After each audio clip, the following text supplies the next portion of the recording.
Good morning, students. Welcome to the subject of business organization and management. In the previous lecture, we started with the unit number 3, that is organizing, and today we shall be dealing with part 2. Right? The whole unit has been divided, as I told you earlier, into 4 sections. That is, we'll be learning about organizing as a separate section, and connected to it would be departmentation, authority and responsibility, and then it would be centralization and decentralization of the authority. Right? Let us check it to the next part. It is the organizing that we are doing, an organization. Right? The content of organization we have already checked out with introduction, definition, characteristics, aims and purpose, and also we have seen about the importance of organizing. Right? Quickly we'll refresh about the things, and then we shall start with the fresh topics. Right? As we are going to start with the fresh topics today, we will just fresh up with the concept of organizing. See, management is said to be the brain and organization is said to be the body. Right, that means organization એટલે સંસ્થા અથવા તો આખું એક વહીવટી તંત્ર ઊભું કરવું, તો that is said to B the body. જે વસ્તુઓ, જે નિર્ણયો મેનેજમેન્ટના બ્રેઇન તરીકે ઉપલા લેવલ ઉપર લેવાય છે, એને પછી ઇમ્પ્લિમેન્ટ જે માળખામાં કરવામાં આવે એને ઓર્ગેનાઇઝેશન કહેવાય. That is why it is rightly said as the body of the whole management, right? Because management is considered to be the brain and organization is considered to be its body. એટલે જે નિર્ણયો, જે પણ policies જે top level ઉપર બનતી હોય અથવા બ્રેઇન તરીકે તૈયાર થતી હોય, તો એ ઇમ્પ્લિમેન્ટ અમલમાં ક્યાં મુકાય છે, તો કે its body is said to be the organization structure that is created. Right? So the key to any success of the business is very well connected with organized unit. જેટલું ઓર્ગેનાઇઝ, જેટલું એનું માળખું સ્ટ્રોંગ હશે, જેટલું એનું માળખું perfect હશે, એટલું જ એનું કામગીરી છે એ વધારે સારી રીતે પરફોર્મ થઈ શકશે. When management creates the policy, what happens is organization implements it. Management policies તૈયાર કરે છે, જ્યારે ઓર્ગેનાઇઝિંગ શું કામ કરે છે, ઓર્ગેનાઇઝેશન શું કામ કરે છે, તો કે એને અમલમાં મૂકવાનું કામ કરે છે. Right? because there are several people working in an organization. See, એક માણસથી બધું કામ નથી થતું હોતું, એટલે ઘણા બધા લોકોનો સમાવેશ કરવામાં આવે છે. હવે બધા લોકો બધું એક સરખું જ કામ કરતા હોય તો એમાં તમને આઉટકમ મળે નહીં. And there are several activities which are to be done in an organization. That is why આખા જેટલાય લોકો છે એ લોકોને એક ગ્રુપમાં અથવા તો જુદા જુદા ગ્રુપમાં, જુદા જુદા જૂથમાં એને ડિવાઈડ કરી દેવામાં આવે છે, according to the skill, according to the specialisation, according to the requirement. Right? એને જુદા જુદા ગ્રુપમાં તમે જ્યારે ડિવાઈડ કરો છો અને ડિપાર્ટમેન્ટ્સ તૈયાર કરીને એની ડ્યુટીઝ, એની રિસ્પોન્સિબિલિટીઝ, એમની જે ઓથોરિટી છે એ આપણે નક્કી કરીએ છીએ, so that each person knows very well કે હું આ માળખામાં છું, હું આ જગ્યાએ છું, મારે આ મારું કામ છે અને આ રીતે મારે કાર્ય પૂરું કરવાનું છે. So organising is very very important. જ્યાં સુધી કોઈ પણ સંસ્થામાં તમે એક માળખું તૈયાર ન કરો, કોણ ક્યાં છે, હુ વિલ ડુ વોટ, એ નક્કી ન થાય ત્યાં સુધી તમે ખરેખર કોઈ પણ ઓર્ગેનાઇઝેશનના એમ્સને મેળવી શકો નહીં. So it is very important that organization should be created or organizing should be done. Thus an organization is a group of people who work together, and organization exists because people working together can achieve more than one person working alone. Right? કારણ કે એક વ્યક્તિ બધું કામ નથી કરી શકતો, ત્યારે આપણને ગ્રુપ ઓફ પીપલની જરૂર પડે છે. અને એ ગ્રુપ ઓફ પીપલનું કામ શું છે, તો કે એ લોકોનું કામ જે પણ છે એને આપણે સોંપી દઈએ છીએ. ઓથોરિટી, રિસ્પોન્સિબિલિટી, ડ્યુટીઝ એ નક્કી કરીએ છીએ. કોણ કયા હોદ્દા ઉપર કામ કરશે, એનું કયું સ્ટેટસ હશે, એની નીચે કોણ કામ કરતું હશે, એક રિલેશનશિપ ડેવલપ કરી શકીએ છીએ સુપરિયર અને સબઓર્ડિનેટ્સ વચ્ચે. એ આખું જે માળખું તૈયાર કરીએ એને જનરલી આપણે ઓર્ગેનાઇઝિંગ અથવા ઓર્ગેનાઇઝેશન કહેતા હોઈએ છીએ. Right? We have seen the first 5 topics. Today will be dealing with the 6th, 7th and 8th topic. Alright? અહીંયા 6th છે essential conditions for success of organization. That means તમારી કઈ basic કન્ડિશન્સનો આપણે ધ્યાન રાખવું. હવે આપણને ખબર છે કે ઓર્ગેનાઇઝિંગ શું છે અથવા ઓર્ગેનાઇઝેશન શું છે, તમારે એને સક્સેસફુલી કામ કરાવડાવવું છે, તો કઈ બેઝિક વસ્તુનું ધ્યાન રાખવું પડે. તો number 1 is specification of authority. Authority નક્કી થવી જોઈએ. Rights, duties, responsibilities clearly mention થવી જોઈએ, સાયન્ટિફિકલી ડિવાઈડ થવી જોઈએ. દરેક એમ્પ્લોયી ઓફિસરને ખબર હોવી જોઈએ કે I have these authority, I have these rights to perform, these duties to be done, and these is my responsibilities that I have to shoulder. That means એક સ્પેસિફિકેશન ઓફ ઓથોરિટી હોય, બધી જ વસ્તુઓ વ્યવસ્થિત ક્લિયરલી ડિસાઇડ થયેલી હોય તો તમે સારામાં સારી રીતે કામ લેવડાવી શકો છો. Next comes up is arrangement of supervision. That means the supervision and the superior and the subordinates are connected. So supervision and observation should be there. So there should be a strong and specific arrangement for it, that who will supervise whom. કોણ કોનું supervision કરશે, કોણ કોનું અવલોકન કરશે અને કેવી રીતે કોની લીડરશિપમાં આખું કામ પૂરું થશે. જો એરેન્જમેન્ટ હોય તો સારી રીતે આપણે આ બધી કન્ડિશન્સ છે, આ બધી પરિસ્થિતિઓ છે કે જો આપણે આ બધી વસ્તુનું ધ્યાન રાખીએ તો અલ્ટિમેટલી આપણે સારામાં સારી રીતે પરફોર્મ કરી શકીએ છીએ, right. Then comes up is third one, that is said to be standards of control. Standards of control એટલે જે પણ કંટ્રોલિંગ કરવું છે, અંકુશ કરવું છે, તો એના પહેલેથી સ્ટાન્ડર્ડ્સ નક્કી કરેલા હોવા જોઈએ. એના પ્રીસેટ સ્ટાન્ડર્ડ્સ હોવા જોઈએ. પ્રીસેટ સ્ટાન્ડર્ડ્સ એટલે એના ધોરણો નક્કી કરેલા હોવા જોઈએ કે આ રીતે we will be taking up the work from the people. So proper standard of control should be established and it should be એન્શ્યોર્ડ that it is implemented properly. ખાલી એસ્ટાબ્લિશ કરવાથી કામ નહીં થાય. We have to also C કે આપણે એને બરાબર implement કરીએ છીએ કે નહીં. કારણ કે જો તમારે કંટ્રોલિંગ કરવું છે, અંકુશ કરવું છે, તો તમને ખબર હોવી જોઈએ કે આ ધોરણને ધ્યાનમાં રાખીને આપણે લોકો ઉપર અથવા ગ્રુપ ઓફ પીપલ ઉપર અંકુશ તૈયાર કરવો છે અથવા અંકુશ મૂકવો છે, કંટ્રોલિંગ કરવું છે, right. So standard of control should also be established. Next condition is human element. We should keep in mind, આપણે આગળ પણ જોયેલું છે આગલા લેક્ચરમાં, કે ઓર્ગેનાઇઝેશન ઇઝ ઓર્ગેનાઇઝિંગ અથવા organisation is purely concerned with human element. Human beings છે તો ઓર્ગેનાઇઝેશન છે અને તો ઓર્ગેનાઇઝિંગ કરવાની જરૂર પડે છે. So there is a lot of importance of human element in it and that should be recognised. એને ઓળખવું પડે અને એની ઇમ્પોર્ટન્સને સમજીને દરેક પર્સનની ઓર્ગેનાઇઝેશનમાં ટોપ લેવલથી બોટમ લેવલના દરેક એમ્પ્લોયીનું પોતાનું એક સ્થાન છે, પોતાનું એક ઇમ્પોર્ટન્સ છે, એ વસ્તુને સ્વીકારવી પડે. જો એ રીતે કામ થાય તો સારામાં સારી રીતે રિઝલ્ટ મેળવી શકાય. The next comes up is said to be guidance and direction. There has to be proper arrangement for proper guidance and direction. If unless and until you don't direct and guide the people, then they'll never come to know that they'll have to do what. That is very important area. જો તમને supervision કરવું છે અથવા તો તમારે successful organisation લાવવું છે તો ગાઈડન્સ અને ડિરેક્શન ઇઝ અ મસ્ટ, અને એને બરાબર અસરકારક રીતે એના માટેનું અરેન્જમેન્ટ કરવું જોઈએ so that ultimately whatever the objectives are taken up under planning can be fulfilled. So these are the 5 different essential conditions કે આ કન્ડિશન્સ હોય તો સક્સેસફુલી ઓર્ગેનાઇઝેશન કામ કરી શકે. કઈ સ્પેસિફિકેશન ઓફ ઓથોરિટી નક્કી થઈ જવી જોઈએ. સત્તા, કોની કેટલી સત્તા છે એ ડિસાઇડ થઈ જવું જોઈએ. There has to be arrangement for supervision. એક સ્ટાન્ડર્ડ ઓફ કંટ્રોલ મેન્ટેન થવો જોઈએ. હ્યુમન એલિમેન્ટ છે એ વસ્તુનું ધ્યાન રાખવું જોઈએ અને there has to be proper guidance and direction, right. So this is the sixth point and these are 5 different conditions. We move on to the next part, that is said to be 7th one, which is known as the characteristics of ideal organization or organizing. જો એક ideal organising અથવા તો તમારે એક સારામાં સારી રીતે માળખું તૈયાર કરવું છે કોઈ પણ ઓર્ગેનાઇઝેશનનું, તો એની અમુક ગાઈડલાઇન છે અથવા તો અમુક એવા કેરેક્ટરિસ્ટિક્સ છે, એવા ફીચર્સ છે, એની એવી લાક્ષણિકતાઓ છે, જો ધ્યાનમાં રાખવામાં આવે તો એક સારામાં સારું અથવા તો જેને આપણે ઉદાહરણ કહી શકીએ એ ટાઈપનું દ્રષ્ટાંત આપી શકીએ એ ટાઈપનું ઓર્ગેનાઇઝેશન ક્રિએટ કરી શકાય, right. So here we are going to go with 11 such points. Let us see it one by one. Number 1 is simplicity. Simplicity એટલે સાદાઈ, right. There has to be a simple arrangement for all of them. That means if an employee is able to properly understand, એને પોતાની વસ્તુઓ, પોતાનું કામ, જે કામ એને allot કરવામાં આવ્યું છે, જે કામ અથવા તો ડ્યુટીઝ અને રિસ્પોન્સિબિલિટીઝ એ પરફોર્મ કરવાનું છે એનું જે એને બરાબર જ્ઞાન હોય અને સિમ્પલી એને સમજાવવામાં આવ્યું હોય એના functions, duties, responsibilities, if he is made to understand in a simple manner, then it will give the success or he'll be able to perform better. So that is the first thing.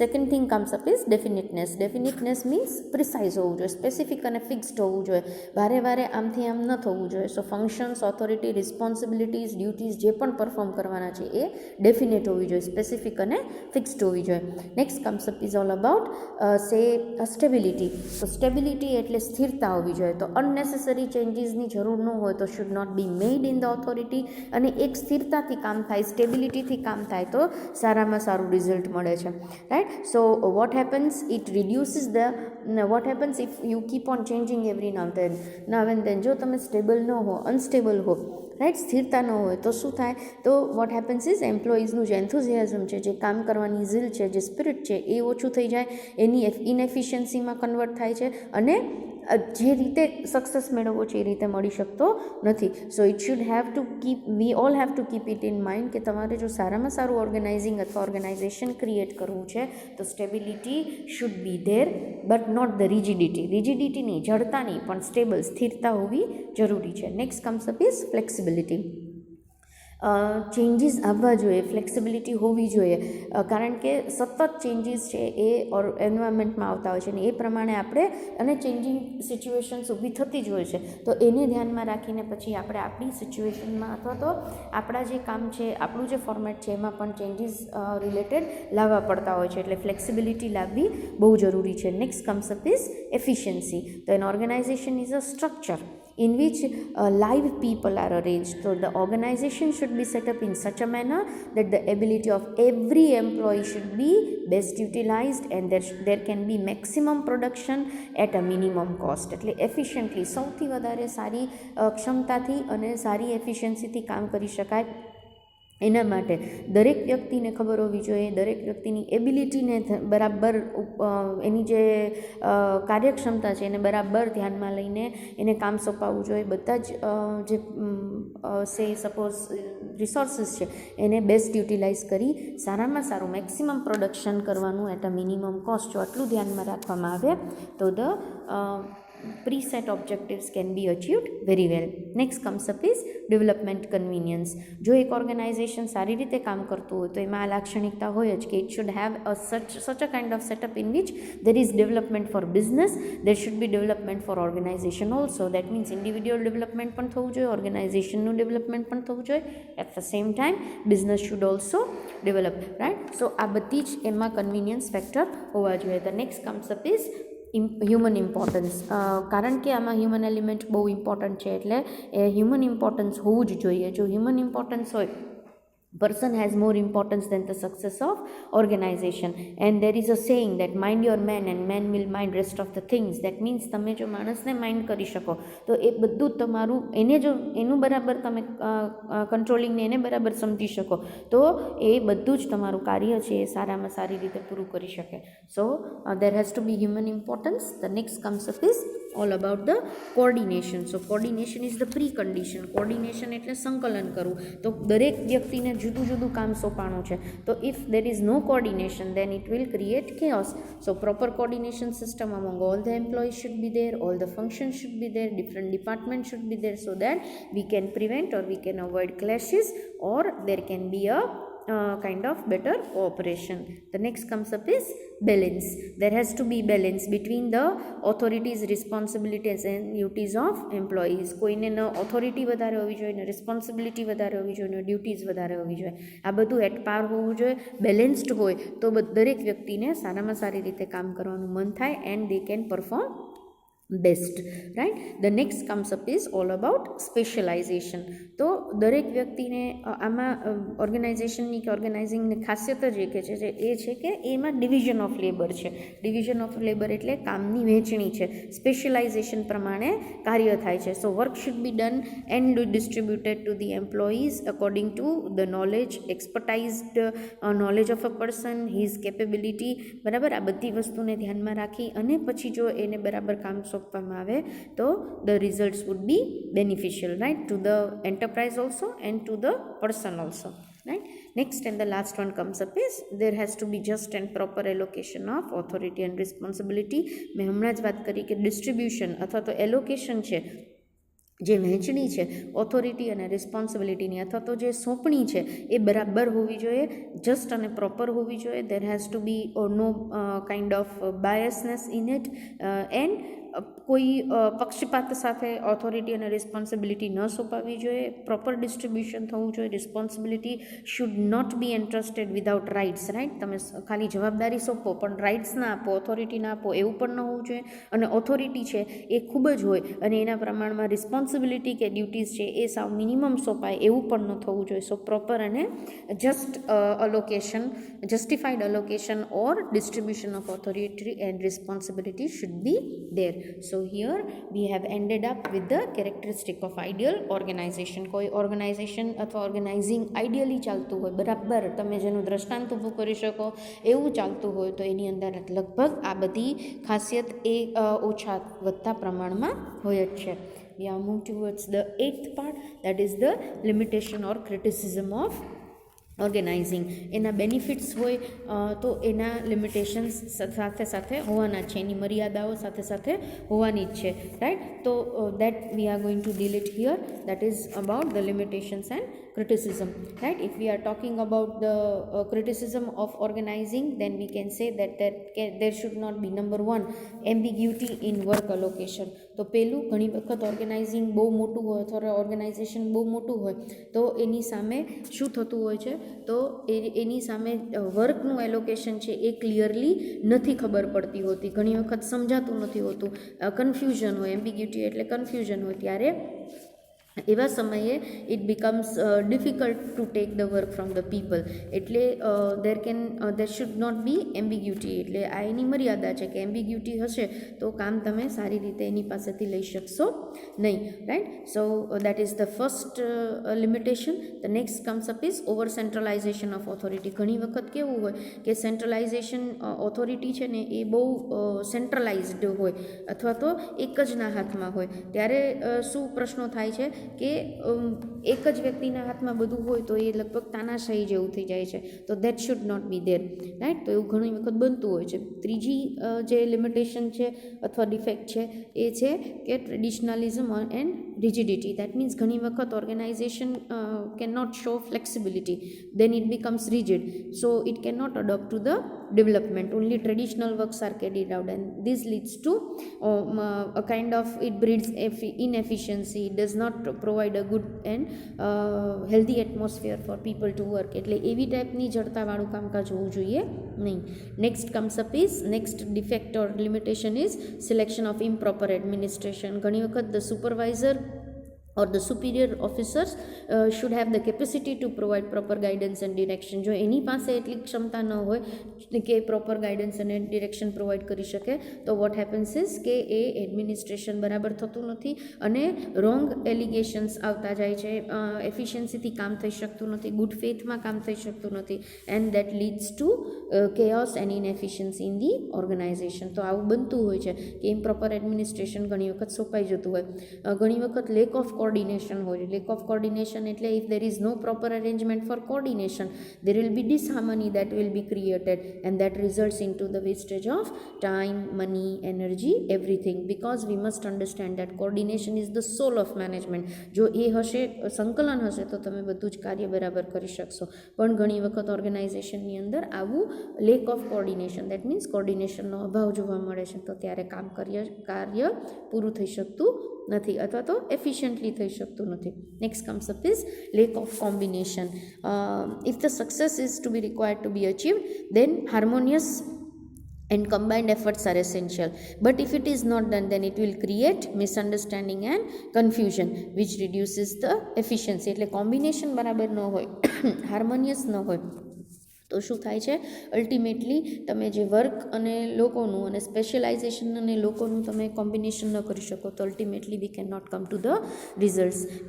Next comes up is lack of અથવા તો okay we are to the next, it is responsibility without authority. બહુ જ અગત્યનું છે કે ખાલી સત્તા સોંપાય અથવા તો રિસ્પોન્સિબિલિટી સોંપાય છે પણ પૂરતી સત્તા આપવામાં આવતી નથી તો ત્યારે પણ કામ પૂરું થાય નહીં. It is essential to empower a person in order to fulfil his responsibility. Without authority a person may find it difficult to fulfil his responsibility and he has to consult his superior, which leads to the delay in wastage or it leads to delay or may be wastage of time.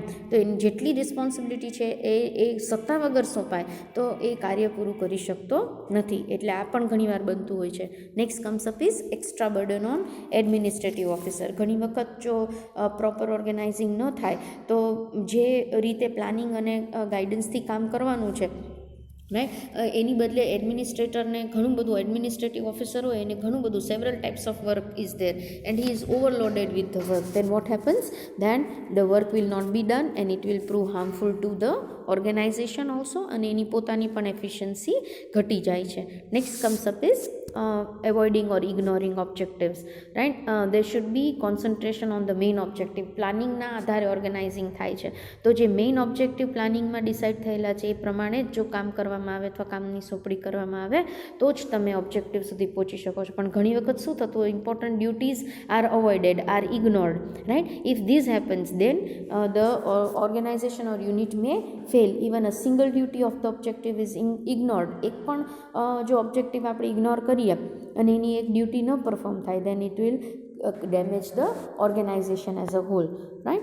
Next comes up is work allocation of duties. જો proper work allocation ન થાય, જેનું જેવી duty અથવા તો જેવી જેની ક્ષમતા છે, જેવી જેની પાસે આવડત છે, એબિલિટી છે, એ પ્રમાણે જો એને કામની સોંપણી ન થાય, એલોકેશન છે એ ખોટું થાય, ડ્યુટીઝ પરફોર્મ કરવાની કાંઈક હોય અને એની પાસે ક્ષમતા કાંઈક છે, તો that will not give us the proper result, right. The next comes up is excess procedure. ઘણી વખત એક ઓર્ગેનાઇઝેશનની અંદર એટલા બધા પ્રોસિજર્સ હોય, એટલી બધી પ્રોસેસીસ હોય, તો વિચ પ્રૂવ્સ હાર્મફુલ.